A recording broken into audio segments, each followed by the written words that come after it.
So, జుట్టు స్ట్రాంగ్‌గా ఉండడానికి అండ్ హెల్తీగా అండ్ ఊడిపోకుండా ఉండడానికి హోమ్‌లో మనం ఇంట్లో మనం చేసుకోగలిగే థింగ్స్ మాట్లాడుకుందాము.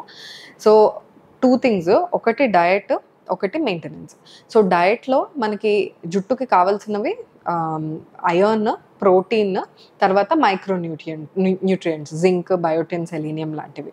సో, ఐరన్ రిచ్ ఫుడ్స్ వచ్చేసి మనకి ఆకుకూరలు, దానిమ్మ, ఖర్జూర, తర్వాత నాన్ వెజ్ తినే వాళ్ళకైతే రెడ్ మీట్ కానీ and bone soups and mutton liver వీటిల్లో ఐరన్ కంటెంట్ బాగా ఉంటుంది.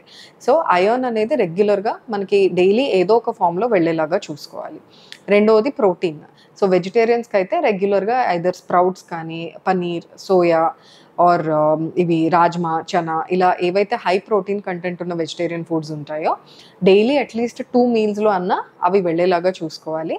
నాన్ వెజిటేరియన్స్‌కైతే డైలీ ఒక 2 eggs along with in case chicken or fish తినేది ఉంటే అలా అయినా చూసుకోవచ్చు. లీన్ మీట్ తీసుకోవచ్చు.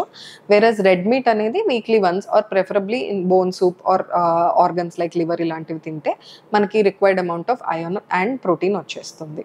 అండ్ ఈ బయోటిన్, సెలీనియం, జింక్ అనేవి మనకి ఎగ్స్‌లో, నట్స్‌లో ఉంటాయి. సో, రెగ్యులర్‌గా 2 ఎగ్స్ తీసుకోవచ్చు అండ్ నట్స్‌లో almonds, walnuts and Brazil nuts ఇలాంటివి తీసుకోవచ్చు. And along with this diet కొన్ని తినకూడనివి కూడా ఉంటాయి. సపోజ్ కొంతమందికి డయట్‌లో టూ మచ్ జంక్ ఫుడ్ ఉంది. ఎక్కువ షుగర్స్ తీసుకుంటున్నారు. ఎక్కువ మిల్క్ రిలేటెడ్ స్టఫ్ చీజ్ కానీ, ఔట్ సైడ్ మైదాతో చేసినవి కానీ తీసుకుంటున్నారు అంటే గనక వాళ్ళకి ఒక్కొక్కసారి హెయిర్‌కి అందాల్సిన పోషకాలు అందకపోవచ్చు. దానివల్ల హెయిర్ అనేది అన్‌హెల్తీగా, ఫ్రిజీగా ఆర్ ఈవెన్ హెయిర్ ఫాల్ కూడా అవ్వచ్చు.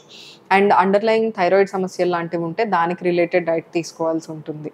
అండ్ పీసీఓడీ ఉంటే దానికి రిలేటెడ్ డైట్ అంటే జంక్ ఫుడ్ తినకపోవడము, రెగ్యులర్‌గా ప్రాపర్‌గా కార్బ్స్ తక్కువ, ప్రోటీన్ ఎక్కువ, హెల్తీ ఫ్యాట్స్ తీసుకోవడం ఇవన్నీ చేయాల్సి ఉంటుంది.